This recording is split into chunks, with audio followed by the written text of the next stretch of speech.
அறிவோம். அனைவருக்கும் நமஸ்காரம். தற்போது நாம் பார்த்துக் கொண்டிருக்கின்ற வகுப்பு நைஷ்கர்மிய சித்தி. பகவான் சுரேஸ்வராச்சாரியார் அவர்களால் எழுதப்பட்ட ஒரு அருமையான பிரகரண கிரந்தம்.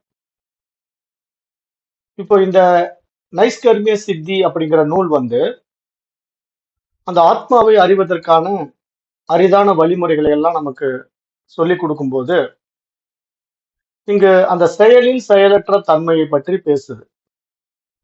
பொதுவா அந்த ஆத்ம அனுபவம் அப்படிங்கிற ஒரு விஷயம் எப்போ நமக்கு அனுபவம் ஆகும் அப்படின்னு பார்த்தா செயலற்ற நிலையில் தான் அனுபவம் ஆகும் அப்படிங்கிறத சாஸ்திரம் சொல்லுது. ஆனா அந்த செயலற்ற தன்மைங்கிறது என்ன, அது எப்படிப்பட்டது என்ற தெளிவு நமக்கு வந்துடும். இப்ப நாம செயலற்ற தன்மை அப்படின்ட்டு எந்த வேலையும் செய்யாம சும்மாவே உக்காந்துட்டு இருக்கிறேன் அப்படின்னு சொன்னா, சும்மா இரு அப்படின்னு சொல்லி சும்மாவே உக்காந்துட்டு இருந்தா அது செயலற்ற தன்மையா அப்படின்னு கேட்டா எப்படி அப்படி சொல்ல முடியும்? இப்ப நம்ம வேற வேலை வெட்டிக்கு போகாம சும்மா உட்கார்ந்து இருக்கிறது செயலற்ற தன்மைன்னு சொன்னா, நம்ம மற்ற வேலைகள் எதுவும் செய்யாம இருக்கணும் இல்லையா? பசிச்சா சாப்பிடாம இருக்கணும், தூக்கம் வந்தா தூங்காம இருக்கணும், டாய்லெட் வந்தா போகாம இருக்கணும். அப்ப இதெல்லாம் சேர்ந்தா தானே செயலற்ற தன்மைன்னு ஆகும். அப்ப இங்க நமக்கு தேவையான செயல்களை நம்ம செய்து கொண்டோம், நமக்கு தேவையற்ற செயல்களை நிறுத்தி கொண்டு வாழ்வதல்ல இங்கு செயலில் செயலற்ற தன்மை. இங்க சாஸ்திரம் சொல்ல வர்ற செயலற்ற தன்மை அப்படிங்கிறது என்னன்னா, இங்க செயல் நடந்து கொண்டிருக்கோம், ஆனா அந்த செயலுக்கான கர்த்தா போக்தா நான் அல்ல அப்படிங்கிற ஒரு தெளிவு, ஒரு ஞானம் இருக்கணும். அதைத்தான் இங்க சாஸ்திரம் சொல்லுது. இப்ப நிறைய பேருக்கு இது புரியறதே கிடையாது. சும்மா இரு அப்படின்னு சொன்ன உடனே நான் எந்த வேலை வெட்டிக்கும் போகாம சும்மா உட்காந்துட்டு இருக்கிறேன் அப்படிதான் சாஸ்திரம் சொல்லுச்சு அப்படின்னு சொன்னா, வேலை வெட்டிக்கு போகாம சும்மா உட்காந்துட்டு இருந்தா செயலற்ற செயல் ஆயிடுமான்னா எப்படி ஆகும்? அப்ப எந்த செயலுமே செய்யாமல இருக்கணுங்கிறத நம்ம கேட்கிற கேள்வி. சாப்பிடாம இருக்கணும், டாய்லெட் போகாம இருக்கணும், வேற எந்த வேலையும் செய்யாம இருக்கணும். அது முடியுமா? முடியாது. அப்போ நம்முடைய அத்தியாவசிய தேவைகளை நம்ம செய்துதான் ஆக வேண்டும். அப்ப அந்த காரியம் எப்படி செய்யப்படுகிறது அப்படிங்கிறத நம்ம ஆரம்பத்திலேயே பார்த்தோம். இந்த நூலினுடைய ஆரம்பத்திலேயே கர்மங்களை பத்தி விரிவுபடுத்தி பார்க்கும்போது காமிய கர்மா, நிஷ்காமிய கர்மா, நித்திய கர்மா, நைமித்திய கர்மா அப்படின்ட்டு நிறைய கர்மாக்களை நம்ம பார்த்தோம். கர்மான்னா செயல்கள். அப்ப இந்த செயல் விளைவுல இப்ப நாம செய்யக்கூடிய செயலில் செயலற்ற தன்மை என்பது எப்படி இருக்கணும் அப்படின்னு சாஸ்திரம் சொல்லுதுன்னா, அது கர்ம யோகமாக இருக்க வேண்டும்னு சொல்லுது. கர்ம யோகம் அப்படின்னா நம்ம செய்யக்கூடிய செயலுடைய பிரதிபலனை எதிர்பார்க்காம நான் கர்த்தா நான் போக்தா என்ற அந்த நிலைப்பாட்டில் நிற்காம நாம் செய்து கொண்டிருக்க வேண்டியதுதான். அப்ப அந்த செயலை செய்பவன் யார் அப்படின்னா இங்க நான் கிடையாது, அது ஈஸ்வர காரியம், அது என் செயல் கிடையாது. இந்த உடலையும் மனதையும் கருவியாக கொண்டு அந்த ஈஸ்வரன் செய்து கொண்டிருக்கின்றான்ங்கிற அந்த அர்ப்பணிப்பு மனப்பான்மையை தான் இங்க செயலில் செயலற்ற தன்மை, சும்மா இரு அப்படின்னு சொல்லப்படுதுங்கிறத நல்லா புரிஞ்சுக்குங்க. ஏன்னா மாத்தி மாத்தி புரிஞ்சுக்கிட்டு தப்பு தப்பா வாழ்றதுனால வரக்கூடிய பல்வேறு சங்கடங்களை நம்ம சந்திக்க வேண்டி இருக்குது. சரியான புரிதல் நம்ம இடத்துல இல்லாமல் இருக்கின்றது. அதற்கு என்ன காரணம் என்றால் நம்ம இடத்தில் இருக்கின்ற அறிவு பரிமாணத்தின் உயர் பரிமாண நிலைக்கு மனம் உயராமல் இருக்கின்றது அப்படிங்கிற ஒரு அடிப்படை உண்மையை நாம அறிந்து கொள்ள வேண்டும். அப்போ நேற்றைய பாடத்துல அந்த பூஜ்ஜியத்தில் ராஜ்யத்தை பார்ப்பது எப்படி அப்படிங்கிற மாதிரி நம்ம பார்த்தோம். அதுல நம்ம இடையிலேயே டைம் பத்தாம நிறுத்திட்டோம். ஏன்னா இந்த பூஜ்ஜியம்ங்கிற ஒரு விஷயம் ஒரு மிகப்பெரிய விஷயமா பார்க்கிறோம். அது ஒரு பேரறிவு, பரமாத்மா. அந்த பூஜ்ஜியம்ங்கிறத நம்ம சாதாரணமா மதிப்பிட முடியாது. மதிப்பற்ற ஒன்றுதான் மிகப்பெரிய மதிப்பை கொண்டதாக இருக்கிறது. அந்த பூஜ்ஜியத்தை மதிப்பற்றதாக மாற்றி கொண்டதே நம்முடைய மனசு தானே. ஏன்னா நம்ம ஸ்கூல்ல படிக்கும் போது நமக்கு மதிப்பெண்கள் போட்டா நம்ம நல்லா படிக்கிற மாணவர்கள், பூஜ்ஜியம் போட்டா நம்ம சரியா படிக்காத மாணவர்கள் அப்படின்ட்டு நமக்கு சிறிய வயதிலேயே நமக்கு அந்த பூஜ்ஜியத்தினுடைய பெருமையை இப்படித்தானே நமக்கு சொல்லி கொடுத்துருக்காங்க. அப்ப அதனால குழந்தைங்க என்ன பண்ணுவோம், பூஜ்ஜியம் வாங்கினா அது மதிப்பற்ற எண் அப்படிங்கிற மாதிரி புரிய வைக்கப்பட்டிருக்கு. ஆனா இங்க விஷயம் என்ன அப்படின்னா, அந்த பூஜ்ஜியம் தான் உண்மையிலேயே மிகப்பெரிய மதிப்பை கொண்டது. எப்படின்னு பாருங்களேன். இப்ப நீங்க 1ஆம் நம்பர் எடுத்துக்கங்க. அந்த 1ஆம் நம்பர் வலது பக்கத்துல ஒரு பூஜ்ஜியத்தை போட்டீங்கன்னா 10ன்னு வரும். 2 பூஜ்ஜியத்தை போட்டா 100, 3 பூஜ்ஜியத்தை போட்டா 1000. இப்படியே பூஜ்ஜியத்தினுடைய எண்ணிக்கையை கூட்டிக்கிட்டே போனா அதனுடைய மதிப்பு அபரிமிதமானதாக மாறிவிடும். அப்போ அந்த ஒண்ணுங்கிற ஒரு எழுத்துக்கு அபரிமிதமான மதிப்பை கொடுப்பதே பூஜ்ஜியங்கள் தான்ங்கிறத புரிஞ்சுக்கணும். ஒரு பூஜ்ஜியம் 1000 பூஜ்ஜியமா மாறினா அந்த ஒண்ணுனுடைய மதிப்பை மதிப்பிடவே முடியாது. அப்படிப்பட்ட ஒரு பிரம்மாண்டம் உருவாகும். அந்த பூஜ்ஜியத்தின் மூலமா ஒரு பிரம்மாண்டம் உருவாகும். அதுதான் பூஜ்ஜியத்தில அந்த ராஜ்யம் இருப்பதாக சாஸ்திரம் சுட்டிக்காட்டுது. அப்போ அந்த பூஜ்ஜியத்தினுடைய அந்த மதிப்பீடு, அந்த ஒண்ணு அப்படிங்கிற ஒரு எழுத்தை நம்ம போடுறது, இடதுபுறமாக போட்டா அதனுடைய மதிப்பு 10ஆ மாறும். வலதுபுறமா போடும்போது அதனுடைய மதிப்பு குறைவா மாறும். இப்படித்தான் நம்ம கணிதத்துல பார்க்கிறோம். ஆனா இந்த இரண்டுக்கும் இடையில அந்த பூஜ்ஜியம் இருக்கும் இல்லை, எப்பயுமே இருக்குது இல்லையா? அது இயங்காமல் இருந்த இடத்திலேயே இருந்து கொண்டே மற்ற எண்களை இயக்குகின்றது அப்படிங்கறத நம்ம புரிஞ்சுக்கணும். ஒரு பூஜ்ஜியம் இருந்த இடத்திலேயே இருந்து கொண்டு மற்ற எண்களை நீங்கள் இடதுபுறம் போடுவீர்களோ வலதுபுறம் போடுவீர்களோ, அந்த எண்ணை நீங்கள் எந்த புறம் போட்டாலும் அந்த எண்ணை இயக்குகின்ற ஒரு இயக்கதாரியாக அந்த பூஜ்ஜியம் அசைவற்று இருந்த இடத்திலேயே இருந்து கொண்டு அதை சாதிக்கின்றதுங்கிறது தான் இங்க சாஸ்திரம் சொல்ல வர்ற சாரம். அப்ப இந்த இடத்துல பூஜ்ஜியம் ஆத்மாவா நம்ம பார்த்தோம் அப்படின்னா, அந்த ஆத்மா அசைவற்று தன்னில் தானாய் தன்மயமாய் தனித்துவமாய் இயங்காமல் இருக்கிறது. ஆனால் அந்த ஆத்மாவின் அருகே அமருகின்ற மனம் என்ற ஒரு கண்ணாடியினால இந்த மிகப்பெரிய உலகம் படைக்கப்படுகிறது. அதுதான் நம்ம வேதாந்த சாஸ்திரத்துல ஒரு பளிங்கு போல கண்ணாடி கல் அருகே வைக்கப்பட்ட செம்பருத்தி மலர்னுடைய நிறம் எப்படி அந்த கல்லுல ஏறும்போது அது ஒரு நிறத்தை மாற்றி காட்டுகிறதோ, அது போல இங்க பூஜ்ஜியத்தினால அந்த எண்ணுக்கு மதிப்பு மாற்றப்படுகிறது அப்படிங்கறத நம்ம இங்க புரிஞ்சுக்கணும். அப்பதான் அந்த எண்களின் மதிப்பு உயர்த்தப்படுகிறது அல்லது தாழ்த்தப்படுகிறது அப்படிங்கிறது நம்ம இங்க அறிந்து கொள்ள முடிகிறது. அப்போ ஒன்றுக்கும் குறைவான நிலையில அது ஒன்றும் இல்லாதது போல் தோன்றலாம். ஆனால் அந்த ஒன்று என்ற எண்ணிற்கு அடுத்து பூஜ்ஜியத்தை கூட்ட கூட்ட அதன் மதிப்பு பல மடங்கு பெருகுகின்றது என்பதும் நம்மால் அறியப்படுகிறது. அப்போ ஒரு மதிப்பு மிக்க ஒரு பொருளை எங்கு வைத்தால் அதன் மதிப்பு உயருமோ அந்த இடத்தில் அதை வைக்க வேண்டும். இப்ப உதாரணமா இப்போ ஒரு விளக்கு இருக்கு. அந்த விளக்குல எரியும் நெருப்பு மிக பிரகாசமாக எரிந்து கொண்டிருக்கிறது, ஒளிமயமாக இருக்கிறது அந்த நெருப்பு. அந்த விளக்கை எடுத்து கொண்டு போய் இருளாக இருக்கக்கூடிய ஒரு இடத்துல கொண்டு போய் நம்ம வைக்கிறோம்னு வச்சுக்கோங்களேன், அந்த தீபத்தை. அப்ப அந்த இருளான இடம் என்னவா மாறும்னா ஒளி சூழ்ந்த இடமாக மாறிவிடும். அந்த இருள் ஒளியினால பிரகாசம் அடைந்து அந்த இடமே ஒளி சூழ்ந்த இடமாக மாறிவிடக்கூடிய வாய்ப்பு இருக்கிறது. அப்ப அந்த நேரத்துல விளக்கின் பெருமை ஒரு அளப்பரியதாக நம்மால் பார்க்கப்படுகிறது. அந்த இருட்டுல கொண்டு போய் அந்த விளக்கை வைக்கும் போது அதனுடைய மதிப்பு ஒரு அளவிட முடியாததாக இருக்கிறது. ஆனா அதே விளக்கை எடுத்துக்கிட்டு கொண்டு போய் பகல் நேரத்துல நல்ல சூரிய ஒளியில கொண்டு போய் வச்சீங்கன்னு வச்சுக்கீங்களேன், அந்த விளக்கின் மதிப்பு சிறிது கூட உயரவே உயராது. காரணம் என்ன? சாதாரண ஒரு அகல் விளக்கு கொடுக்க முடியாத ஒரு வெளிச்சத்தை விட பல மடங்கு அபரிமிதமான ஒரு வெளிச்சத்தை சூரியன் கொடுக்கறதுனால இந்த சாதாரண அகல் விளக்கு தன்னுடைய மகத்துவத்தை சூரியன் முன்னாடி இழந்து விடுகிறது. அது மாதிரி இங்க சாஸ்திரம் என்ன சொல்லுது, அந்த பூஜ்யம் என்கின்ற மிகப்பெரிய ஆத்மாவை நம்ம எப்படி கையாளுறோம் அப்படிங்கிற விஷயத்தை பொறுத்து தான் அதனுடைய மதிப்பை கூட்டி பார்ப்பதும் குறைத்து பார்ப்பதும் நம்மிடத்தில் தான் கொடுக்கப்பட்டிருக்கிறது அப்படிங்கறத சாஸ்திரம் இங்க விளக்கம் கொடுக்குது. எப்படி கொடுக்குது அப்படின்னா, இப்போ இந்த பூஜ்யம் நிலையா நிக்குது. இப்ப ஒரு நாஸ்திகன் என்ன பண்றான், கடவுள் பக்தியே இல்லாத ஒரு நாஸ்திகன் என்ன பண்றான்னா, அந்த பூஜ்யத்தினுடைய வலதுபுறம் போய் நிக்கிறான்னு வச்சுக்கோங்களேன். வலதுபுறம் போய் நின்றுகிட்டு பார்த்தா பூஜ்யத்தினுடைய மதிப்பு எப்படி இருக்கும்? இப்ப நம்ம பூஜ்யத்துக்கு வலதுபுறம் 1 போட்டா குறைவான நிலையை போகும், அது மதிப்பு தாழ்ந்து போகும், அதனுடைய மகத்துவம் குன்றி போகும், அந்த 1ங்கிற எழுத்துக்கு உண்டான மகத்துவம் குன்றி போகும். அப்போ அந்த பூஜ்யத்தினுடைய வலதுபுறம் போய் நின்று கொண்டிருக்கின்ற ஒரு நாஸ்திகன் அந்த பூஜ்யத்தினுடைய மகத்துவம் அறியாம வலதுபுறம் போய் நின்று கொள்வதனாலே எனக்கு கடவுளுடைய அருள் எதுவும் கிடைக்கவில்லை என்று அந்த கடவுளை தூற்றுகின்றான். நாஸ்திகன் வந்து கடவுளை தூற்றுகின்றான்.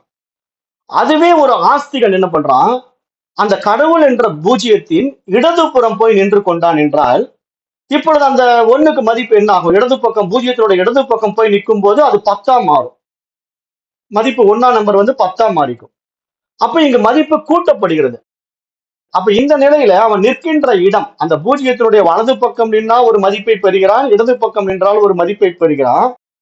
இங்க இடது பக்கம் போய் நின்னான்னு வச்சுக்கோங்க, அந்த பூஜ்ஜியத்தினுடைய இடது பக்கம் போய் நிற்கின்ற பொழுது அந்த கடவுளின் அருளை, அந்த அறிவை பிரகாசிக்க செய்கின்றான் அப்படின்னு சொல்லுது சாஸ்திரம்.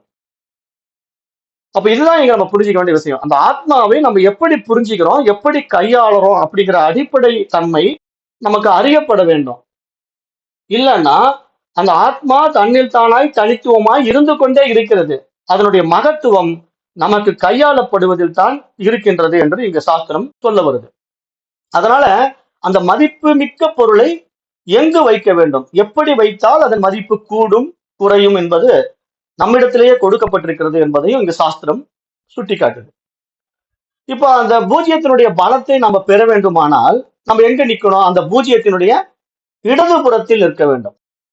அப்போ எண்களை போடுவதாக இருந்தாலும் 1ஆம் நம்பர் போட்டாலும் சரி, 5ஆம் நம்பர் போட்டாலும் சரி, அந்த பூஜ்ஜியத்தினுடைய இடது பக்கம் போடும்போது 1ன்னு போட்டா 10ஆ மாறும், 5ன்னு போட்டா 50ஆ மாறும். ஆக மதிப்பு கூடுது.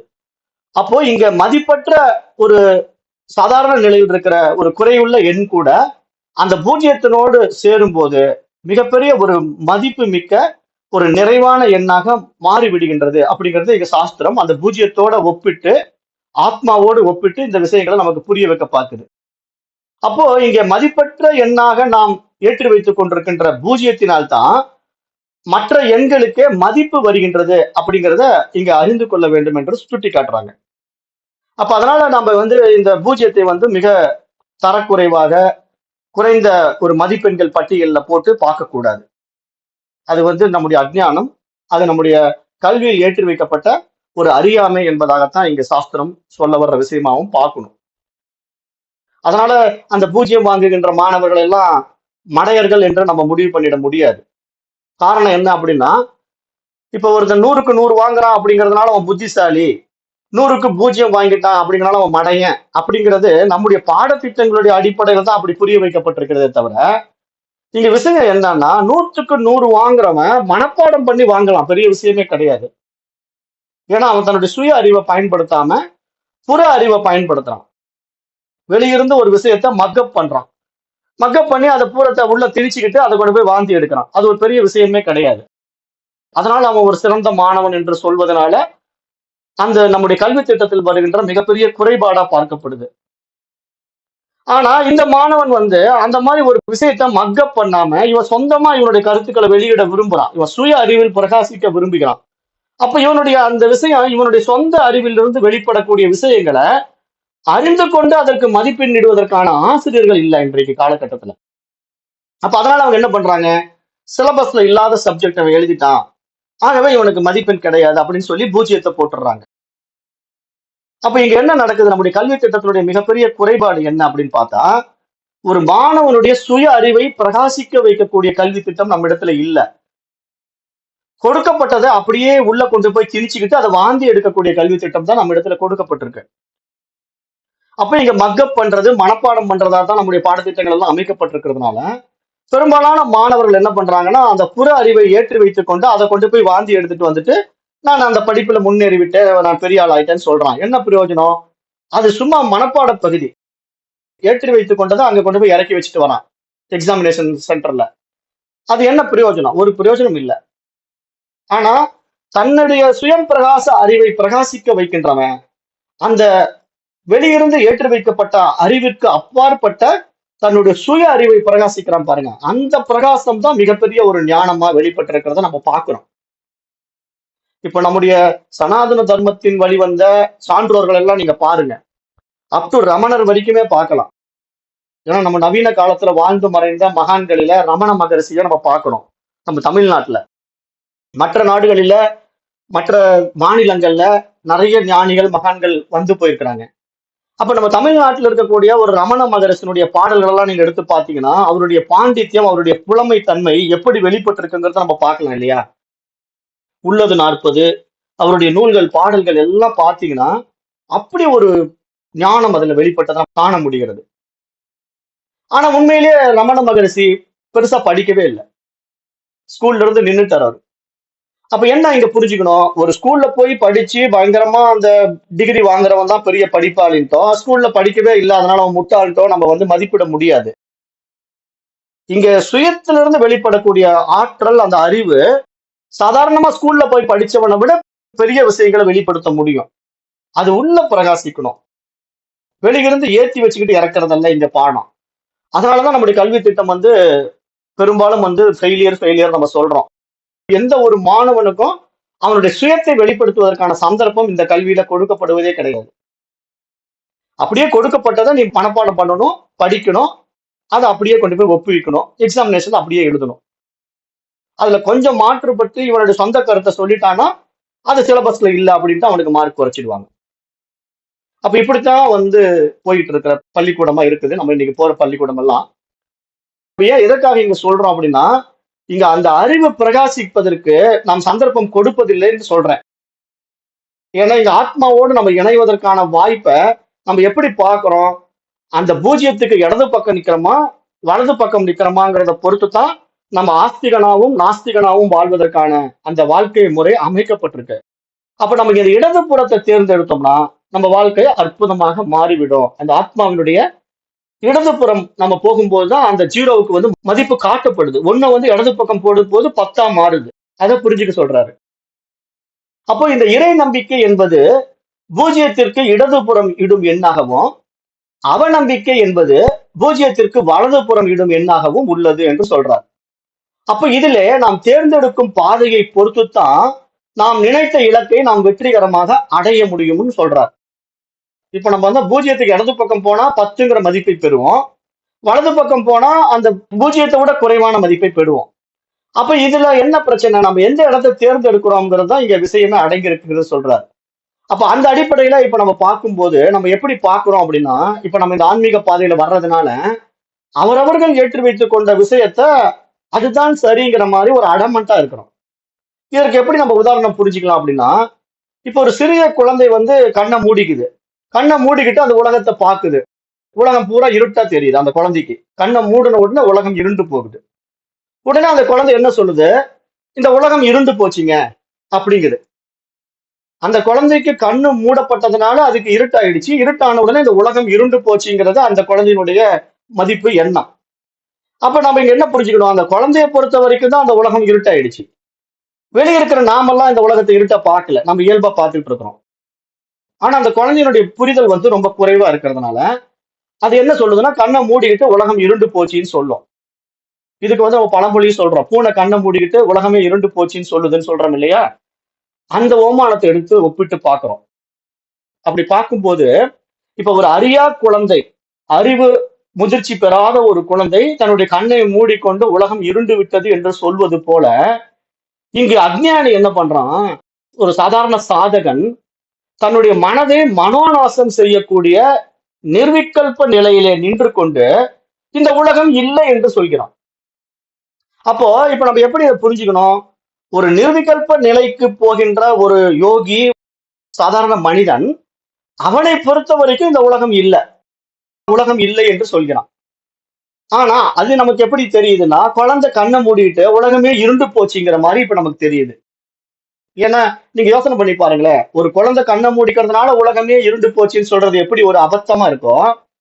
அது மாதிரி ஒருத்தன் வந்து நிர்விகல்ப சமாதியில போய் நின்றுட்டு நான் மனமற்ற நிலையில இந்த உலகத்தை விட்டு விட்டேன், இந்த உலகம் நீங்கி விட்டது, என்னை விட்டு நீங்கி விட்டதுன்னு ஒருத்தன் சொன்னான்னா அது எவ்வளவு அபத்தமா இருக்கும். அவனுக்கு தான் உலகம் இல்லை, இப்ப நமக்கெல்லாம் உலகம் இருக்கு. அப்போ ஒரு தனி மனிதன் தானாக எடுத்துக்கொண்ட ஒரு தவறான தீர்மானத்தினால இது மாதிரி ஒரு நம்பிக்கையை விதைத்துக் கொள்கிறான்.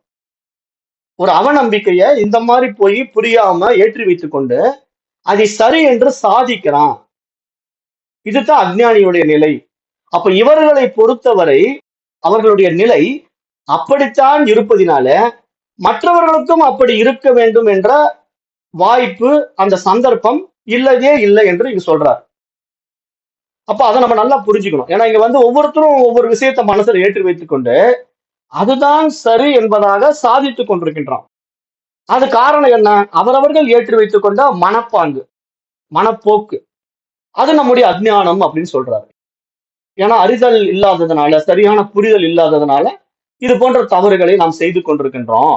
அந்த குழந்தை வந்து இந்த உலகம் இருண்டு போச்சு அப்படிங்கிறது கண்ணை மூடிக்கிட்டதுனால தெரிஞ்சுக்கிட்ட மாதிரி, அதே குழந்தை கண்ணை விழித்து பார்க்கும்போது, கண்களை திறந்து பார்க்கும்போது, இந்த உலகம் வெளிச்சமா இருக்கிறத பார்க்க முடியுமா இல்லையா?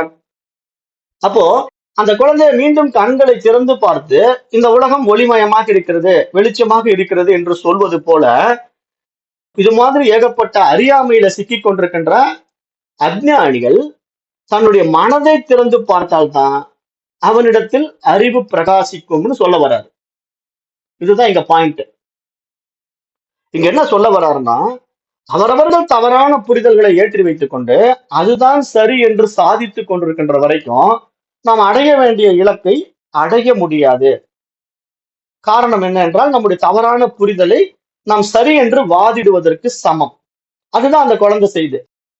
அந்த குழந்தை கண்ணை மூடிக்கிட்டு உலகம் இருண்டு போச்சுன்னு சொல்ற மாதிரி இங்க ஒரு அஞ்ஞானி தன்னுடைய மனதை மூடிக்கொண்டு உலகம் இல்லைன்னு சொல்றது எப்படிப்பட்ட ஒரு மடத்தனம், எப்படி ஒரு அபத்தம். அப்ப இதை புரிஞ்சுக்குங்க. அவரவர்களுக்கு அது சரி என்பதாக இருந்தாலும் இந்த சமுதாயத்தோடு ஒப்பிட்டு பார்க்கும்போது ஒவ்வொருவரும் தன்னுடைய உண்மை நிலையை அறிய வேண்டுமானால் அவரவர்கள் மனதை விசாரணை செய்து பார்த்து அந்த மனம் திறந்த நிலையில் அவர்கள் அணுகும் போது மட்டும்தான் அங்கு அறிவு பிரகாசிக்கும் என்ற ஒரு அரிய உண்மையை இங்கு சாஸ்திரத்தின் வாயிலாக நமக்கு எடுத்து சுட்டி காட்டுகிறார். அப்ப நம்ம இதைத்தான் இங்க புரிஞ்சுக்கணும். ஏன்னா இறைவனுடைய படைப்பு எல்லாம் சமமாக இருந்தாலும் அது ஏன் மாறுபட்டு காணப்படுகின்றது என்றால் அந்த அறிவு பிரகாசிக்கின்ற உடலாகிய உபாதியின் தன்மையினால் மாறுபட்டு பிரகாசிக்கிறது. இது நம்ம ஏற்கனவே கடந்த பாடத்துல பார்த்துட்டோம். ஏன்னா அந்த சித்து எங்கும் எதிலும் நீக்கமர நிறைந்திருக்கின்றது. ஆனால் அந்த சித்து சிதாபாசனாக பிரகாசிக்க போகின்ற உபாதிகளாகிய உடல்களை பொறுத்து அது பிரகாசிக்கிறது. அப்ப அது எந்த இடத்தில் முழுமையாக பிரகாசிக்கிறது அப்படின்னு பார்த்தா மனிதனிடத்தில் தான், மனிதனுடைய அறிவு பரிமாணத்தில் தான் முழுமையாக பிரகாசிக்க முடியும். ஏன்னா அது கல்லு மண்ணிலையும் பிரகாசிக்க முடியல, ஒரு அறிவு தாவரத்திலையும் பிரகாசிக்க முடியல, ஐந்தறிவு பெற்ற மிருகங்களிடத்தில் கூட பிரகாசிக்க முடியல. ஆனால் ஆறாம் அறிவு பரிமாணத்தில் வந்த பகுத்தறிவு பரிமாணத்தில் உயர்ந்த மனிதனிடத்திலே அந்த அறிவு பிரகாசிக்கக்கூடிய சாத்தியக்கூறுகள் இருக்கின்றது. ஆனால் இந்த மனிதன் அதே அறிவை பிரகாசிக்க முடியாதவாறு தன்னுடைய மனதை மனம் போன போக்கிலே செலுத்திக் கொண்டிருக்கின்றான்.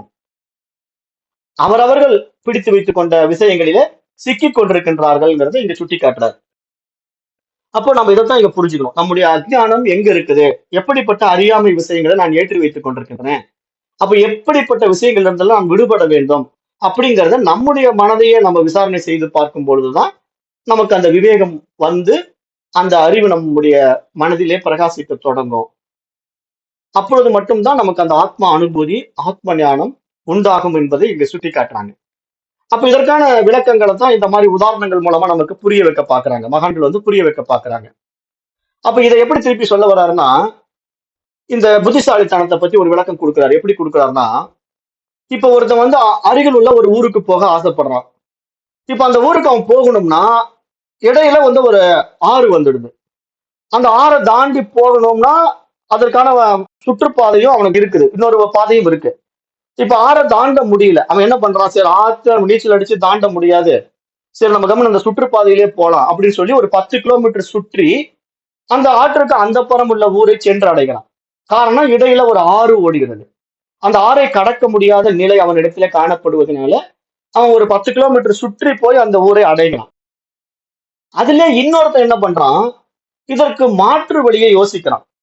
மாற்று வழியை யோசித்து அவன் என்ன பண்றான், ஒரு படகை எடுத்துக்கிறான். ஒரு படகை கொண்டு வந்து அந்த படகின் மூலமாக அந்த ஆற்றை கடக்கிறான். இப்ப என்ன ரெண்டு பேருக்குள்ள வித்தியாசம் அப்படின்னு பாத்தீங்கன்னா, அந்த ஊருக்கு தான் ரெண்டு பேரும் போறாங்க, ரெண்டு பேர்களும் மனிதர்கள் தான். அந்த புத்திசாலித்தனம்ங்கிறது எப்படி இருக்குன்னா, இவன் வந்து இந்த ஆற்றை படகின் மூலமாக பயணித்து கடக்கும் பொழுது அந்த ஊரை 10 நிமிடத்தில் அடைகிறான். ஆனா இன்னொருத்தன் அதே ஊரை 10 கிலோமீட்டர் பயணம் பண்ணி அடையும் போது அவனுக்கு 1 மணி நேரம் ஆகுது. 10 நிமிஷத்துக்கும் 1 மணி நேரத்துக்குள்ள வித்தியாசம் எவ்வளவு தூரம் இருக்குங்கிறதையும், அதற்கான கால விரயமும், போதுமான அறிவாற்றல் இல்லாத நிலையையும் இங்க சுட்டிக்காட்டி என்ன சொல்றாருன்னா, அதாவது முன்னாடி இருந்தவன் அந்த ஆற்றை கடப்பதற்காக எடுத்துக்கொண்ட அந்த 1 மணி நேரம் என்பது, பின்னாடி வந்தவன் ஆற்றை கடப்பதற்காக எடுத்துக்கொண்ட நேரம் வெறும் 10 நிமிடம் தான். அப்ப அது மாதிரி இங்க முட்டாள்கள் என்ன செய்யறாங்கன்னா, பூஜ்யத்தினுடைய வலதுபுறம் போய் நின்னு கொண்டு தோல்வியை அடைகின்றார்கள். ஆனால் அறிவாளிகள் பூஜ்யத்தின் இடதுபுறம் நின்று கொண்டு வெற்றியை அடைகின்றார்கள் அப்படின்னு இங்க சுட்டி காட்டுறாரு. காரணம் என்னன்னா, பூஜ்யம் எங்கும் எதிலும் தொடர்பு இல்லாம நிக்குது. ஆனா அந்த பூஜ்யத்துல இருக்கக்கூடிய ராஜ்யத்தை கையாளக்கூடிய இங்க விஷயமா என்ன இருக்குன்னா, மனசு இருக்கு. அப்ப அந்த மனம்ங்கிற ஒரு விஷயம் எந்த இடத்துல நிக்குதுங்கிறதுக்கு இப்படிப்பட்ட ஓமானங்களை இங்க மகான்கள் கையாளுகிறார்கள். நம்முடைய மனம்ங்கிற ஒரு பரிமாணம் எந்த அளவுக்கு உயர்ந்து இருக்குது, நீ எப்படி உயர்த்தி கொண்டிருக்கின்றாய்ங்கிறத நமக்கு இங்க உணர்த்த வராங்க. அப்படி உணர்த்த வரும்போது அந்த பூஜ்யத்தினுடைய வலது பக்கம் நிற்கும் பொழுது அந்த பூஜ்யத்திற்கும் குறைவான மதிப்பில் அது மதிப்பிடப்படுகிறது. அதுவே அந்த ஒண்ணுங்கிற இலக்கம் பூஜ்யத்தினுடைய இடது பக்கம் வரும் பொழுது 10 என்ற அளவிலே மதிப்பிடப்படுகிறது. அப்போ இங்க நம்ம எந்த இடத்துல நிக்கிறோம் அப்படிங்கிறது அவரவர்கள் சுய அறிவை சார்ந்த விஷயமாக பார்க்கப்படுது.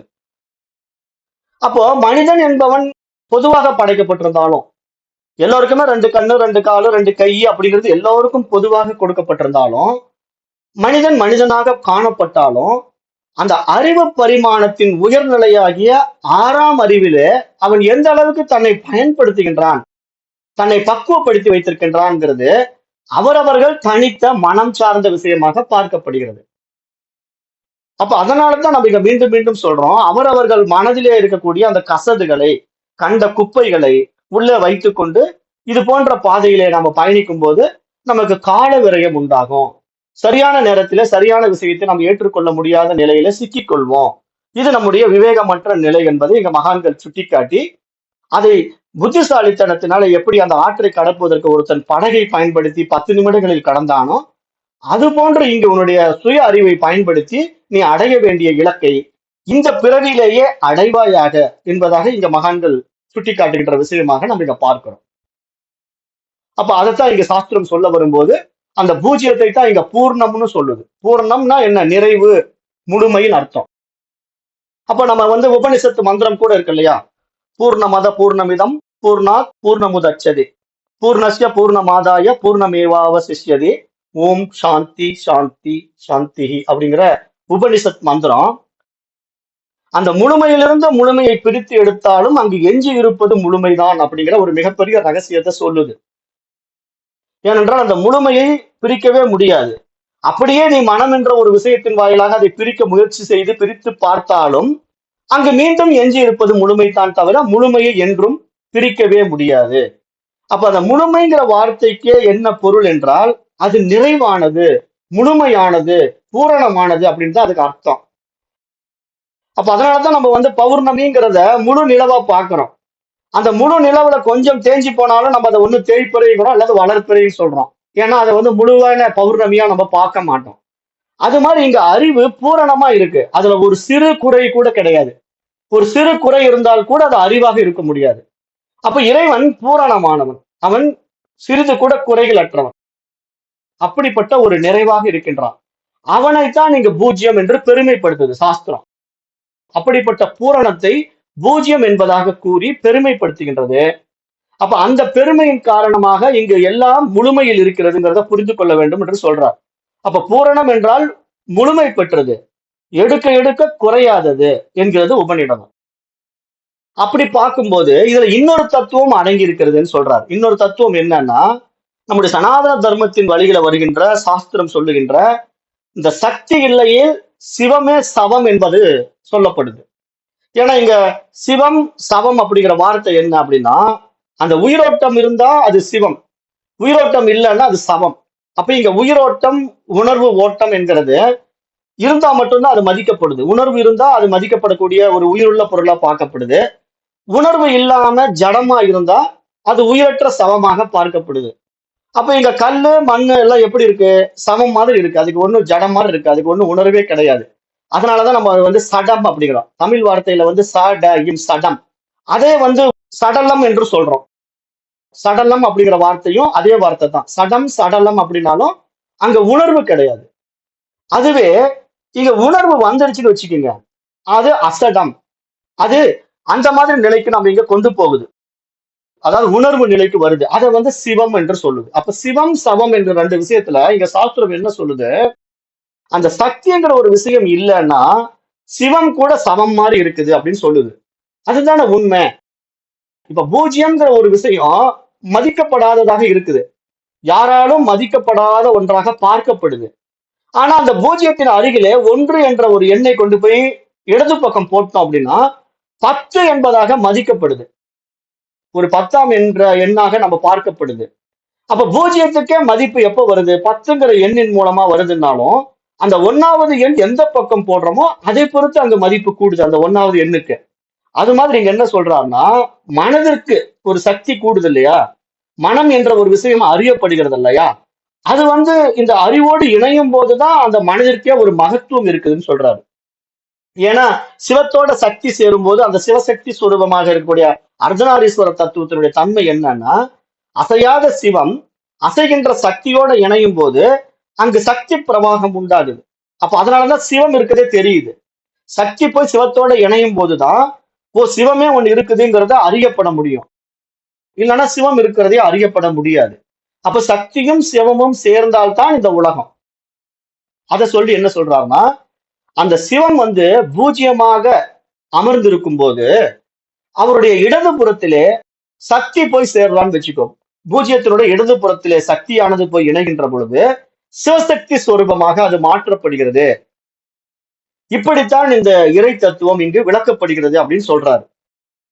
ஏன்னா இந்த அர்த்தநாரீஸ்வர தத்துவத்துல நீங்க கவனிச்சு பாத்தீங்கன்னா, சிவபெருமானுடைய இடது புறத்துல சக்தி உட்கார்ந்துருப்பான், உமையவள் இடது பக்கத்துல இருப்பான். இதெல்லாம் ஒரு தத்துவம். அப்படி உண்மையிலே கடவுள் இல்லை, ஆனா அந்த தத்துவத்தை சுட்டி காட்டுகிறார்கள். எந்த இடத்துல எது எங்க வரணும், மனம்ங்கிறது எந்த இடத்துல நிக்கணும், நீ மனதை எந்த இடத்துல நிறுத்தினா நீ எங்க போய் சிக்கிக்குவ அப்படிங்கிற ஒரு மிகப்பெரிய தத்துவத்தை சாஸ்திரம் ஒரு உருவகப்படுத்தி நமக்கு சுட்டி காட்டுது. ஆனா நாம என்ன பண்றோம், அந்த உருவகத்தில் தான் சிக்கிக்கிட்டு இருக்கிறோமே தவிர அந்த தத்துவத்தை எடுத்துக்கிறது கிடையாது. காரணம் என்ன, அந்த தத்துவத்தை புரிந்து கொள்வதற்கான தகுதியை நம்முடைய மனம் அடையவே இல்லை. அதைத்தான் இங்க சாஸ்திரம் சொல்லுது. அப்ப சிவசக்தி தத்துவத்துல சக்தியானவள் இடதுபுறம் இருக்க வேண்டும்.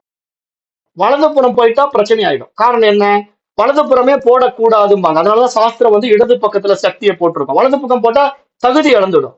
அப்ப இடது பக்கம் போடும்போது அந்த பூஜ்யத்துக்கு இடது பக்கம் வரும்போது மதிப்பு கூடி அது 10ஆக மாறும் பொழுது, 1ஆம் நம்பர் இடது பக்கம் போடும்போது 10ஆக மாறுவது போல இந்த சக்தி இடது பக்கம் வைக்கப்படுகிறது.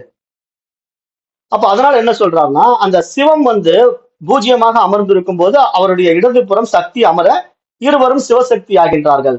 இப்படித்தான் இந்த இறை தத்துவம் விளக்கப்படுகின்றது.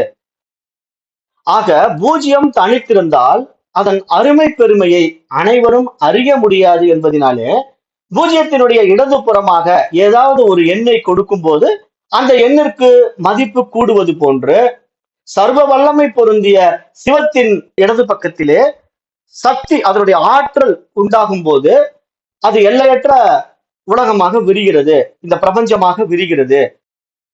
அப்ப இங்க சிவமும் சக்தியும் சேர்ந்ததுதான் இந்த உலகமாகவே இருப்பதினால அந்த சிவமும் அறியப்படுகின்றது என்று சொல்றார்.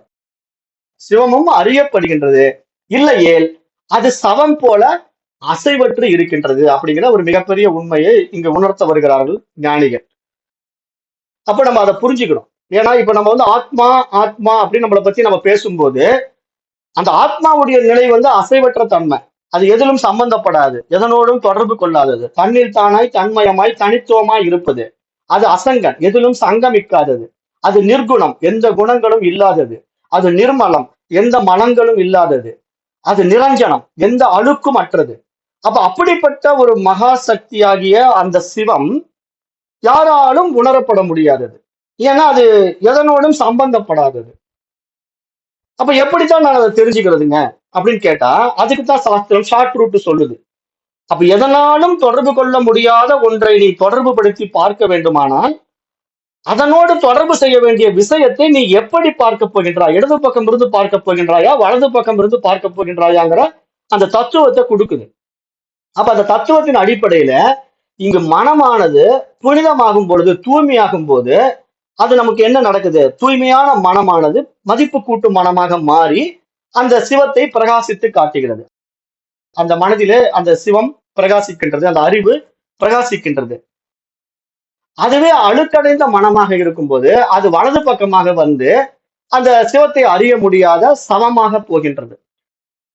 அப்ப இததான் இங்க நம்ம தெரிந்து கொள்ள வேண்டும் என்று இந்த சாஸ்திரத்தின் வாயிலாக அந்த பூஜ்யத்தினுடைய பெருமையை சொல்லி, அந்த பூஜ்யம் என்பது இங்கு சூனியம் அல்ல, அது ஞானிகளுடைய நிலை என்பதாக இங்க சாஸ்திரம் எடுத்து சொல்லுது. அப்ப இதைத்தான் நம்ம இங்க புரிஞ்சுக்கணும். இதை ஒரு தத்துவார்த்தமா இதை புரிஞ்சுக்கணும். அப்ப அந்த ஆத்மா சிவமாகவும் மனம் வந்து சக்தியாகவும் இங்கு அறியப்படுகிறது. அது மாதிரி எண்ணிலும் அந்த பூஜ்யம் வந்து சிவமாகவும் சக்தி எண்ணாகவும் பார்க்கப்படுகிறது என்பதாக இங்கு சாஸ்திரம் சொல்ல வருது.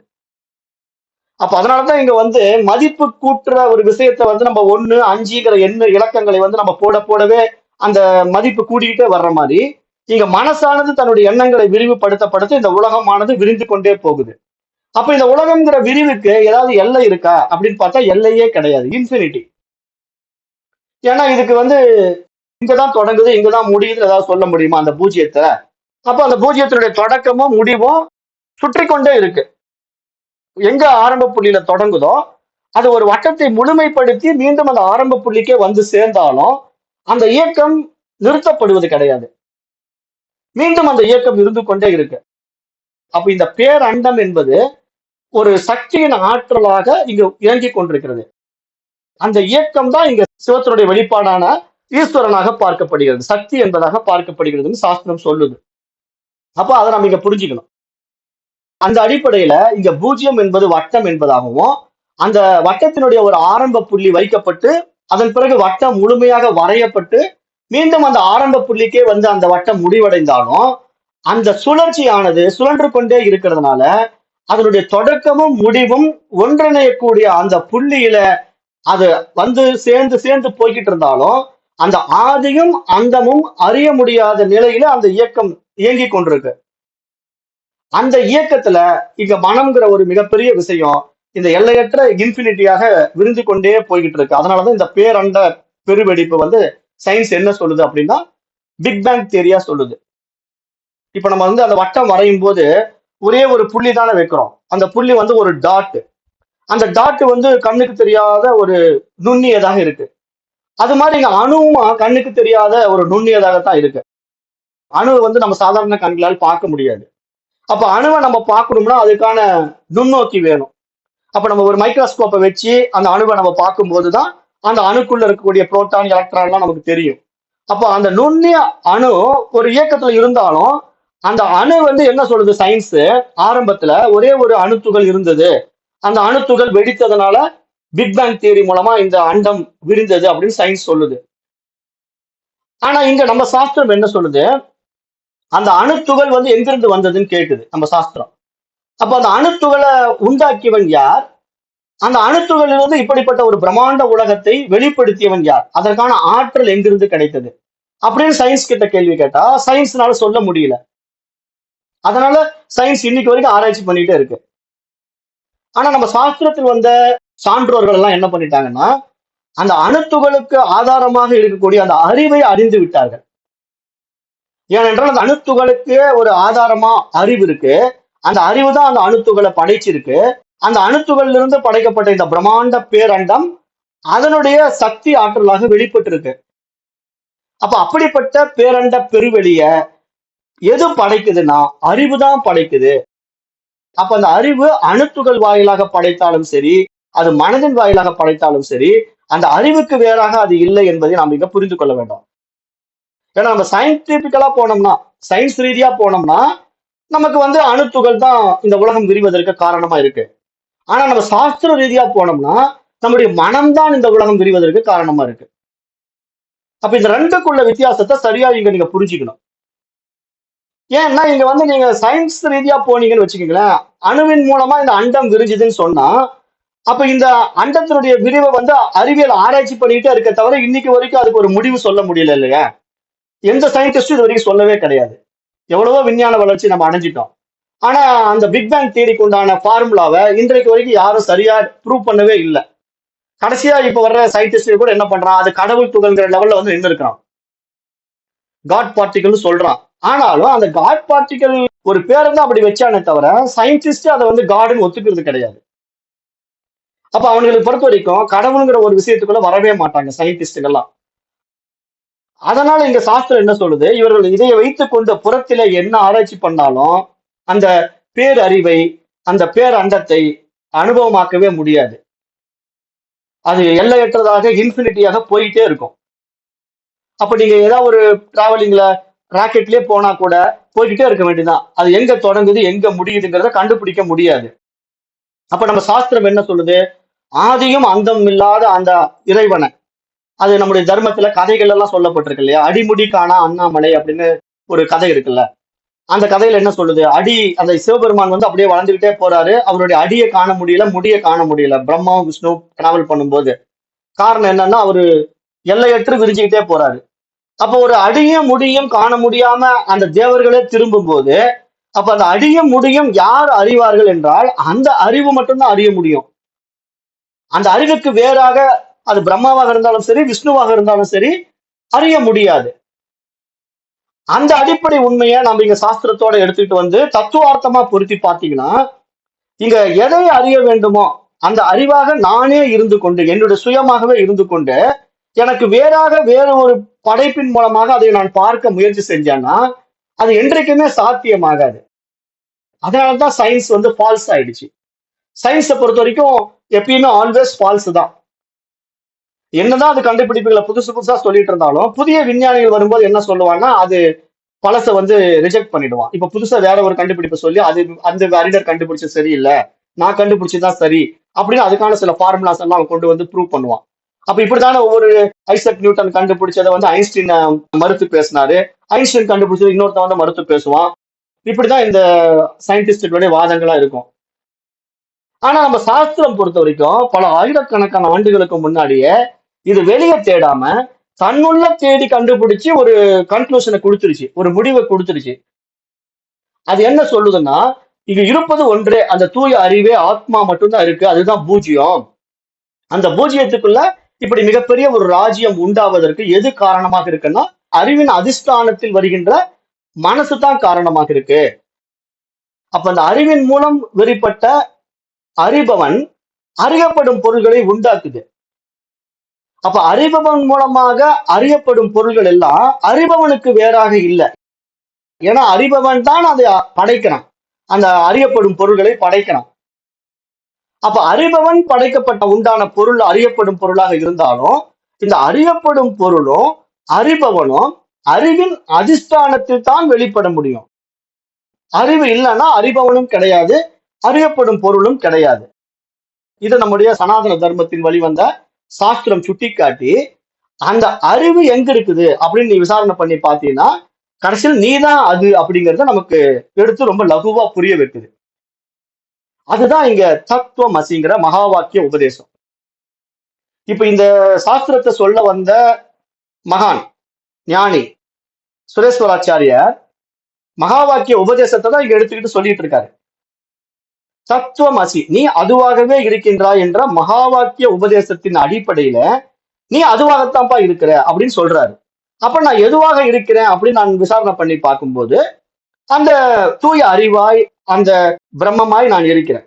அப்ப அப்படிப்பட்ட தூய அறிவாக இருக்கின்ற என்னுடைய சுயம் பிரகாச அறிவில இந்த மனம் பிரகாசித்து இந்த உலகம் விரியுது அப்படிங்கிற ஒரு மிகப்பெரிய உண்மையை நமக்கு நிரூபிக்கக்கூடிய பல அடிப்படை விஷயங்களை அதற்கான ஆதாரங்களை எல்லாம் எடுத்து இங்க ஞானிகள் நமக்கு சொல்லி அதற்கான சில விளக்கங்களையும் இது மாதிரி உதாரணத்தின் மூலமா பூஜ்ஜியத்துக்குள்ள ராஜ்யம் எப்படி வந்ததுங்கிற ஒரு சில உதாரணங்களுக்கு மூலமா நமக்கு புரிய வைக்க முயற்சி எடுத்திருக்காங்க. அதுலதான் இந்த தத்துவங்களை கொண்டு வந்து நமக்கு புகுத்தி அந்த சிவசக்தி தத்துவத்துல எப்படி இந்த உலகம் படைக்கப்படுது, இங்க அறிவும் மனசும் சேர்ந்தா உலகமா விரியும், வெறும் அறிவு மட்டும் இருந்தா உலகம் தெரியாது, அப்ப வெறும் மனசு மட்டும் இருந்தாலும் உலகம் தெரியாது. ஏன்னா இங்க மனம் மட்டும் தனியா நின்னாலும் உலகத்தை அறிய முடியாது, அறிவு மட்டும் தனியா நின்னாலும் உலகத்தை அறிய முடியாது. அப்ப இங்க அறிவும் மனமும் சேர்ந்தால்தான் உலகம் அறியப்படும். அப்ப இங்க ஒன்றிலிருந்து ஒன்றை பிரிக்க முடியாது. அப்ப அறிவு என்பது பிரம்மம், அந்த அறிவினால் வெளிப்பட்ட ஆற்றல் என்பது சக்தி. அதாவது இது சிவம், அது சக்தி. அறிவு என்பது சிவம், அந்த அறிவின் ஆற்றலாக வெளிப்பட்டது சக்தி. அப்ப இந்த சிவமும் சக்தியும் சேர்ந்தது இந்த உலகம் என்ற ஒரு மிகப்பெரிய உண்மையை ஞானிகள் நமக்கு இங்க உணர்த்துகின்றார்கள். அப்ப அதை நம்ம இங்க புரிஞ்சுக்கும் போது நம்முடைய பரிமாணம், இப்ப நான் இதை தெரிந்து கொள்ளக்கூடிய அறிவு பரிமாணம் எந்த அளவுக்கு நான் உயர்ந்து வந்திருக்கிறேன், இது எந்த அளவுக்கு என்னுடைய மனதளவுல புரிஞ்சுக்கிறேன் அப்படிங்கிற அடிப்படையில தான் நாம இங்க இந்த சாஸ்திரத்துல வெற்றி அடைய முடியும். அப்ப அதுக்குத்தான் ஞானிகளை பொறுத்த வரைக்கும் என்ன சொல்றாங்கன்னா, அந்த ஆரம்ப புள்ளி என்பது வட்டத்திற்கான ஒரு தொடக்க புள்ளியாக இருந்தாலும் அந்த வட்டத்தின் நிறைவும் அதே தொடக்க புள்ளியில் முடிவடைவதனால அந்த புள்ளியிலிருந்து வெளிப்பட்ட அந்த வட்டமாக காணும் இந்த பேரண்டம் படைக்கப்படுவதற்கான ஒரு படைப்பு என்கின்ற அம்சம் மிகப்பெரிய அறிவாக இருக்கின்றது என்பதை உணர்ந்தார்கள். அந்த நிலைக்கு இப்ப நாம வரணுங்கிறதா இங்க இந்த மகான் நமக்கு தத்துவமசிங்கிற மகா வாக்கிய உபதேசத்தின் மூலமா நமக்கு சுட்டி காட்டுறார், புரிய வைக்க பார்க்கிறார்.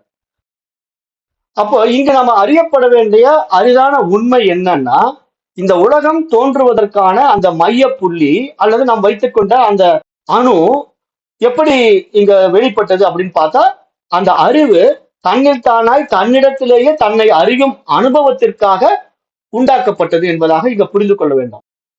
அப்போ சயின்ஸ் எப்போ முடிவடையும் அப்படின்னா, அந்த பிக் பேங் தியரியில வெடித்த ஒரு அணு துகள் இருக்கு இல்லையா, அந்த அணு துகள் எங்கிருந்து வந்ததுங்கிறத அது எப்ப நிரூபிக்குதோ அப்ப சயின்ஸ் முடிவடையும். அப்பதான் சயின்ஸ் நிறைவாகும், அது வரைக்கும் சயின்ஸ் முடிவடையாது. அது அவங்களுடைய ஈகோ அது ஒத்துக்காது. சயின்டிஸ்ட பொறுத்த வரைக்கும் அவங்களுடைய ஈகோ அது நமக்கு மேல உள்ள ஒரு கடவுள் தான் அப்படிங்கிறத ஒத்துக்கவே மாட்டாங்க. அப்ப அதனால சயின்ஸ் என்னைக்குமே அதை ப்ரூவ் பண்ண போறது கிடையாது. அதனால சாஸ்திரம் என்ன சொல்லுது, அந்த சயின்டிபிக்கலா நீ போய் ரிசர்ச் பண்ணாத, நீ உனக்கே அந்த அறிவு இருக்கு இல்லையா, உன்னுடைய அறிவுபூர்வமா நீ ரிசர்ச் பண்ணுன்னு சொல்லி நம்மையே சுய பரிசோதனை பண்ண சொல்லுது. அப்ப நம்ம சுய பரிசோதனை பண்ணும்போது எனக்குன்னு ஒரு பிரத்யேக ஆற்றல் வெளிப்பட்டிருக்கு இல்லையா, அதுதான் மனம் என்னும் மாய கண்ணாடி. இப்ப அவங்க சொல்ல வர்ற விஷயம், இந்த மாய கண்ணாடி, மனம் என்னும் மாய கண்ணாடிய அந்த அறிவு தான் படைக்குது. அந்த அறிவுங்கிறது எனக்கு வேறாக இல்லை. இங்க நம்ம என்ன தப்பு பண்றோம்னா, அந்த அறிவு எங்கேயோ வேற எங்கேயோ இருக்குது, அது ஏதோ படைக்குது மனசு அப்படின்னு நம்ம நினைச்சிட்டு இருக்கிறோம். இங்க அந்த அறிவாகவும் மனசாகவும் நாமளே தான் இருக்கிறோம், ரெண்டுமே நம்ம கிட்ட தான் இருக்கு. ஏன்னா நானே அந்த மனதை படைத்து நானே அதை அனுபவமாக்குறேன். அறிபவனாகவும் நானே இருக்கிறேன், அறியப்படும் பொருளாகவும் நானே இருக்கிறேன். அந்த அறிபவனையும் அறியப்படும் பொருளையும் அறிமுகப்படுத்துகின்ற அறிவாகவும் நானே இருக்கிறேன். அப்ப நான் இருப்பதினால்தான் இந்த உலகம் இருக்கின்றதுங்கிற ஒரு மிகப்பெரிய உண்மையை இங்க சாஸ்திரம் எடுத்து உரைக்கும் போது, அது நான் எப்படி இருக்கின்றேன் என்று நான் எனக்குள்ள பார்க்க ஆசைப்பட்டா, அப்ப அந்த அறிபவனாகிய மனம்ங்கிறது தூய்மையா இருந்தால்தான் அது சாத்தியமாகுங்கிறத மீண்டும் மீண்டும் சாஸ்திரம் வலியுறுத்துது. அதான் நான் நேற்றைய பாடத்துல சொல்லும் போது என்ன சொன்னேன், என்ன நான் சேவ் பண்ணுவதற்காகத்தான் நான் கண்ணாடியை வச்சிருக்கேன். அந்த கண்ணாடியில என்னுடைய பிரதிபிம்ப முகத்தை தான் நான் பார்த்து சேவ் பண்றேன். ஆனாலும் எதற்காக அதை பயன்படுத்துறேன்னா, இந்த பக்கம் என்னுடைய முகத்துல தாறுமாறா மீசையோ அல்லது தாடியோ நான் வலிச்சிடக்கூடாது அப்படிங்கிறதுக்காக, ஒரு எச்சரிக்கைக்காக அந்த கண்ணாடியை பார்த்து பார்த்து அந்த கண்ணாடியில் இருக்கிற பிம்பத்தில் இருக்கிற தாடியை நான் எடுக்கிற மாதிரி சேவ் பண்ணிட்டு இருக்கும்போது, இங்க உண்மையிலேயே இருக்கக்கூடிய என்னுடைய முகத்தில் இருக்கக்கூடிய தாடி சரியாக எடுக்கப்படுது. அது மாதிரி இங்க அறிவு தன்னையே அனுபவமாக்குவதற்காக மனதை படைத்து அந்த மனதின் மூலமாக தன்னை அனுபவப்படுத்தி கொண்டிருக்கிறது. அப்ப அந்த அனுபவம் அந்த அறிவுக்கு தேவைப்படுறதுனால அது மனம் என்ற மாய கண்ணாடியை உண்டாக்கி அதில் தன்னை பார்க்குது. அப்ப ஆனா அந்த அனுபவங்கள் எல்லாம் கண்ணாடிக்குத்தான் உரித்தானது, அந்த அறிவுக்கு உரித்தானது இல்ல. இப்ப நம்ம சேவ் பண்ணும்போது பாத்தீங்கன்னா, இப்ப நான் சேவ் பண்ணிக்கிட்டு இருக்கிறது ஒரு செயலா நீங்க பாத்தீங்கன்னா, அந்த கண்ணாடியிலையும் அந்த செயல் நடந்து கொண்டிருக்கும். அப்ப நம்ம அதோட இதை கம்பேர் பண்ணி இப்ப நான் இங்க சேவ் பண்ணிட்டு இருக்கேன், அதனால கண்ணாடியிலையும் சேவ் பண்ணிட்டு இருக்கு அப்படிங்கிற மாதிரி நம்ம பாக்குறோம் இல்லையா. அது ஒரு ஓமானம். இப்ப அந்த ஓமானத்தோட எடுத்து அப்படியே பிரம்மத்தை பொறுத்திக்க கூடாது. ஏன்னா பிரம்மங்கிறது அசைவற்று இருக்குது, அது எந்த ஒரு சம்பந்தமும் இல்லாம செயலும் செய்யாம இருக்கு. ஆனா அது தன்னை அனுபவம் ஆக்கும் போது இங்க உலகம் செயல் வடிவமா மாறுது. அப்ப இந்த உலகம் செயல் வடிவமா மாறும் போது நமக்கு என்ன தோணுதுன்னா, இப்படிப்பட்ட ஒரு பிரம்மாண்ட உலகம் இயக்கத்துல இருக்கும் போது அப்ப அந்த பிரம்மமே இயங்கி கொண்டிருக்குதா அப்படின்னு ஒரு கேள்வி நமக்கு எழுந்திருக்குது. அப்ப இங்க நம்ம என்ன புரிஞ்சுக்கணும்னா, பிரம்மம் இயங்கல, பிரம்மத்தினுடைய ஆற்றல் இயங்குகின்றதுங்கிற அந்த அடிப்படை உண்மையை நம்ம அறியணும். அதற்குதான் நம்ம என்ன பண்றோம், அந்த கண்ணாடியில தெரிகின்ற பிம்பம் கண்ணாடிக்கே உரித்தானது, கண்ணாடியிலிருந்து வெளியே வரல, அந்த கண்ணாடிக்குள்ளேயே அது இருக்கு அந்த உருவம். அது மாதிரி இந்த அறிபவனுக்குள்ளேயே இந்த அறியப்படும் உலகம் இருக்கிறதுனால இந்த அறியப்படுகின்ற உலகத்தின் அத்தனை அனுபவங்களும் அறிபவனுக்கே உரித்தானது. ஆனால் அந்த அறிவின் அதிஷ்டானத்தில் இது நடக்கிறதுனால அறிபவன் தான் அதை அனுபவம் ஆக்குகின்றானே தவிர அறிவின் அனுபவமே அது கிடையாது. இந்த டிஃபரன்ஸ் நம்ம இங்க புரிஞ்சுக்கணும். இந்த டிஃபரன்ஸ் நமக்கு புரியாதனாலதான் நம்ம என்ன பண்றோம்னா நம்முடைய ரியல் உடம்பை வச்சுக்கிட்டு நம்ம கண்ணாடியில பிரதிபிம்பித்து பார்க்கின்ற விஷயத்தோட ஒப்பிடும்போது இங்க நான் கண்ணாடிக்கு வெளியே அசைகிறேன், கண்ணாடியில் இருக்கிற உருவமும் அசையுது. அப்ப இந்த உலகம்ங்கிற ஒரு விஷயம் மனதில் அசையுதுன்னா அப்ப பிரம்மமும் அசையுதா அப்படிங்கிற ஒரு சந்தேகம் நமக்கு வந்துடக்கூடாதுங்கிறதுக்கு தான் சாஸ்திரம் என்ன சொல்லுதுன்னா, அந்த அறிவின் அதிஷ்டானத்துல அந்த பிரதிபிம்பம் வெளிப்பட்டாலும், மனம் என்ற ஒரு விஷயம் வெளிப்பட்டாலும் அந்த விஷயம் மனதின் அசைவு தானே தவிர அறிவின் அசைவு கிடையாது. அதனால அதை சக்தியாக நீங்க பார்க்கணும், அந்த அறிவினுடைய ஆற்றலாகத்தான் பார்க்கணுமே தவிர அறிவாக பார்க்க கூடாதுங்கிறத தெளிவுபடுத்துது. அதனாலதான் நாம என்ன சொல்றோம், அந்த ஆத்மா அந்த அறிவு இங்க வருவதே கிடையாது, போவதும் கிடையாது. இப்ப நம்ம உடம்புக்குள்ள வந்துடுச்சு ஆத்மா, நம்ம உடம்பு விட்டு போயிடுச்சு அப்படின்லாம் சொல்லக்கூடாது. அதாவது பகவத்கீதையில பகவான் ஸ்ரீகிருஷ்ணன் சொல்லும் போது நான் ஜீவ ஜகத்துக்களில் இல்லைன்னு தான் சொல்றான். நான் ஜீவ ஜகத்துகளில் இருக்கிறேன்னு சொல்றது கிடையாது. ஏன்னா இங்க ஜீவன் ஜகத்துங்கிற ஒரு விஷயம் பிரதிபிம்ப வெளிப்பாடு. அதுக்குள்ள அவன் வர்றதே கிடையாது. அவன் தன்னில் தானாய் தனித்துவமாய் தன்மயமாய் இருந்துகிட்டு இருக்கான், சாட்சியா இருக்கிறான், அவன் சம்பந்தப்படுறதே கிடையாது. ஆனா நம்ம சம்பந்தப்பட்ட மாதிரி தெரிஞ்சுக்கிறது அந்த மனதினால தெரிஞ்சுக்கிறதுனால அந்த அசைவே அந்த ஆத்மாவுக்கே உரித்தானதாக நம்ம பார்க்கிற தவறு இருக்கு பாருங்க. அதை மட்டும்தான் நம்ம மாத்திக்கணும்னு சாஸ்திரம் இங்க சொல்லுது. அந்த இடத்துல நம்ம புரிஞ்சுக்கணும். இந்த ஒரு பாயிண்ட் தான் ரொம்ப முக்கியமான பாயிண்ட். இங்கதான் நிறைய பேர் சறுக்குவாங்க. இங்க நிறைய பேர் சறுக்கிற இடமே என்னன்னா, ஆத்மாவே அசைவதாக பாக்குறாங்க. அப்படி ஆத்மா அசையல, மனசு அசைகிறதுனால ஆத்மா அசைகிற மாதிரி தெரியுது. அப்ப அதனால இந்த உலகத்தினுடைய அத்தனை அசைவுகளும் அத்தனை விஷயங்களும் மனதிற்கே உரித்தானது. ஆனால் அந்த மனம் என்பது ஆத்மாவின் அதிஷ்டானத்திலே ஆற்றலாக வெளிப்பட்டிருக்கிறது. அந்த அறிவின் மாய கண்ணாடியாக மனம் இருக்குது. அதனால அந்த கண்ணாடியில் பிரதிபிம்பிக்கின்ற அத்தனை பிம்பங்களும் அத்தனை அசைவுகளும் அந்த கண்ணாடிக்கே உரித்தானது.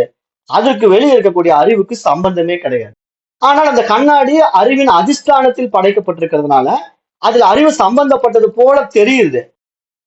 ஆனா அறிவு சம்பந்தப்படுவது இல்லைங்கிறதா இங்க சாஸ்திரம் சொல்ல வர்ற ஒரு மிக முக்கிய ஸ்தானமாகவும் நம்ம இங்க பார்க்கணும். அப்ப இந்த இடத்துல இதை நீங்க சரியா புரிஞ்சுக்கிட்டீங்கன்னா தான் நீங்க அந்த அறிவா நிக்க முடியும்.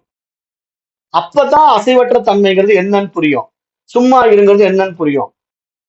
அது புரியாம நான் சும்மா இருக்கிறேன்னு சொல்லிட்டு உடம்பு வச்சுக்கிட்டு சும்மா இருக்கிறதோ மனசை வச்சுக்கிட்டு சும்மா இருக்கிறதோ நடக்கவே நடக்காது.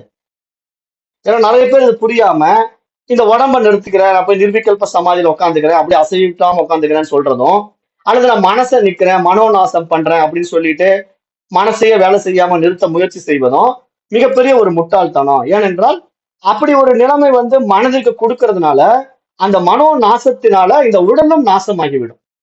காரணம் என்ன, மனம் நாசமானா அப்புறம் உடல் என்ன ஆயிடுது, தன்னுடைய செயலை இழந்துடும்.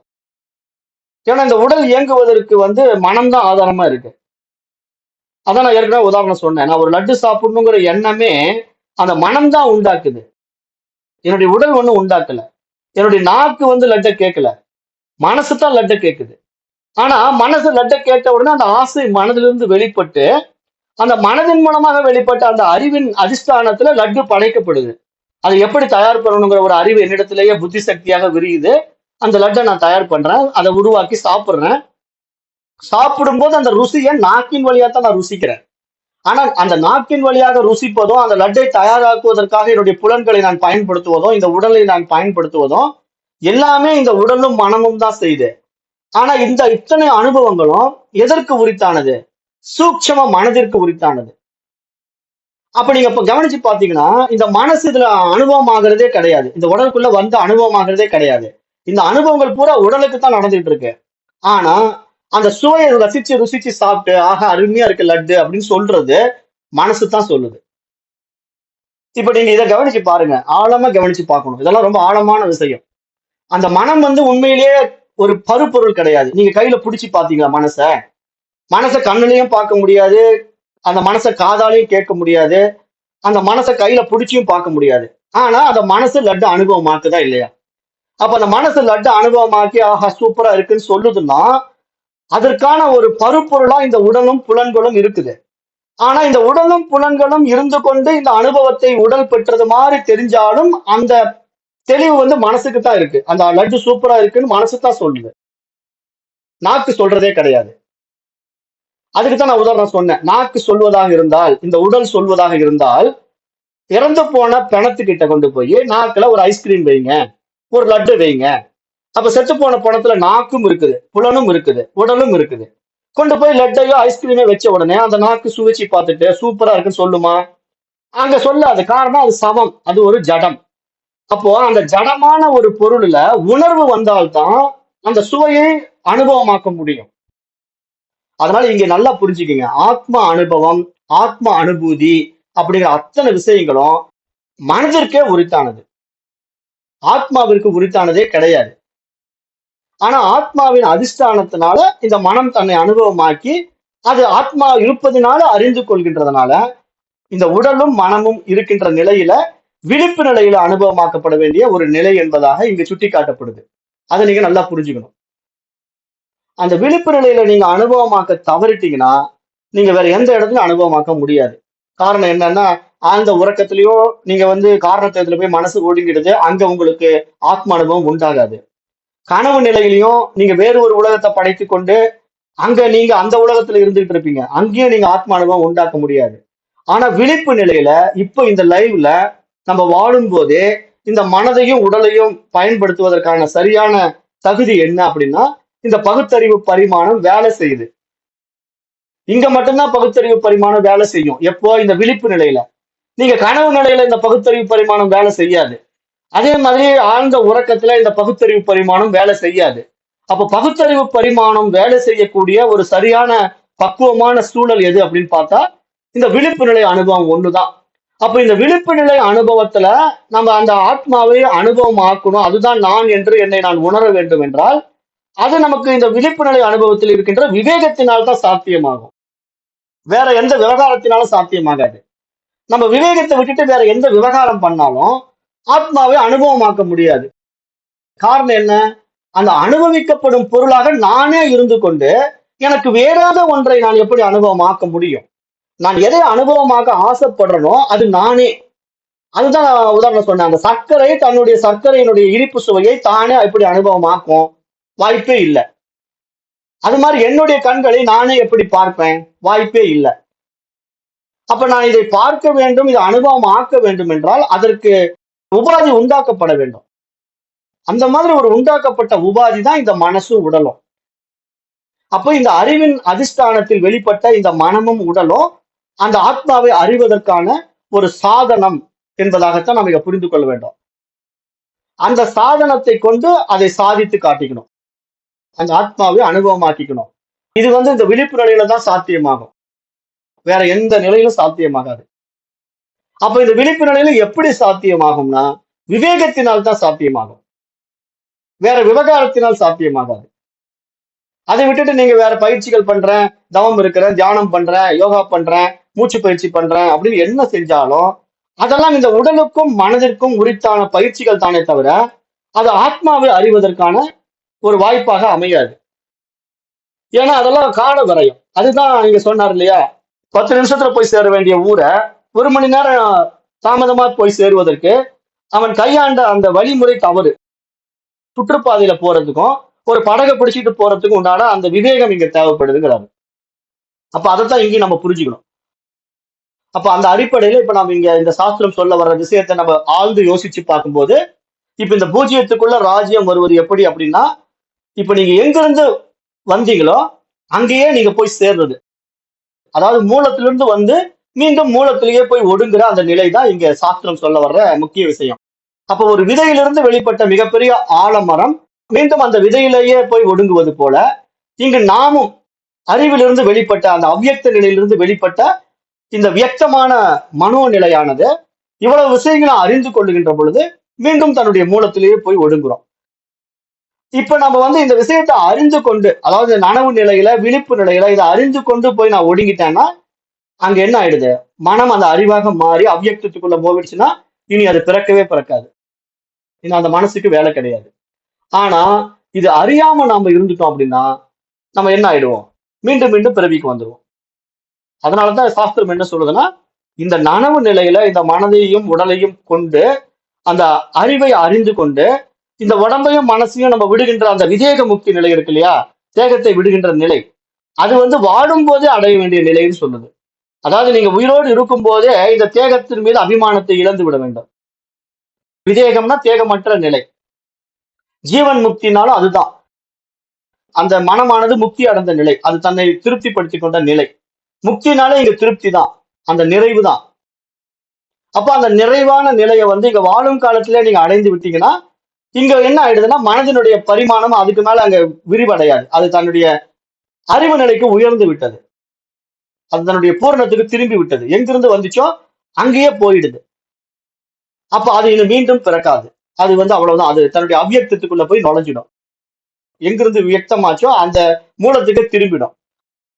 அதுதான் ஒரு சுழற்சி, அதுதான் ஒரு வட்டம், அதுதான் இங்க பூஜ்யம்னு சாஸ்திரம் சொல்லுது. அப்ப இதை நல்லா புரிஞ்சுக்குங்க. இது புரியாம நீங்க இந்த பாடத்திட்டத்துல தெளிவில்லாம இருந்தீங்கன்னா, அப்ப மனம் போன போக்குல போயிட்டு இருக்கும்போது ஒரு நாள் மரணம் வந்துச்சுன்னா, அப்ப அந்த மனசு என்ன பண்ணும்னா திருப்பி அது ஏற்றுக்கொண்ட பல்வேறு எண்ணங்களின் வெளிப்பாடை கொண்டு போய் சஞ்சித கர்மாவில வச்சுக்கிட்டு அடுத்த பிறவிக்கு தயாராயிடும். ஏன்னா மனசு அந்த ஆசைகளுடைய ஆசா பாசங்களை சிக்கிக்கிட்டு இருக்கு இல்லையா, அது சிக்கிக்கிட்டு இருக்கிற வரைக்கும் அது பிறவிக்கு வந்துகிட்டே இருக்கும். அதுதான் ஜனன மரண சம்சாரம். அது விடுபடவே விடுபடாது. ஏன்னா மனசு இருக்கிற வரைக்கும் காரணத்தேகம் அழியாது. காரணத்தேகம் அழியாத வரைக்கும் பிறவி தீராது அப்படின்னு சாஸ்திரம் தெளிவுபடுத்துது. அப்ப இதை நம்ம நல்லா இங்க உள்வாங்கிக்கணும். இதுதான் இந்த பாடத்திட்டத்தில் இப்போ வர முக்கியமான சாரமா நம்ம பார்க்கிறோம். அப்ப இன்றைக்கு நேரம் கருதி இந்த வகுப்பை நான் இந்த பூஜ்யத்தினுடைய ராஜ்யத்தை நிறைவு செய்கிறேன். மீண்டும் நாளைய வகுப்புல நம்ம இன்னும் சில இதனுடைய தொடர்ச்சியை பார்க்கலாம். நன்றி. ஓம் தத் சத்.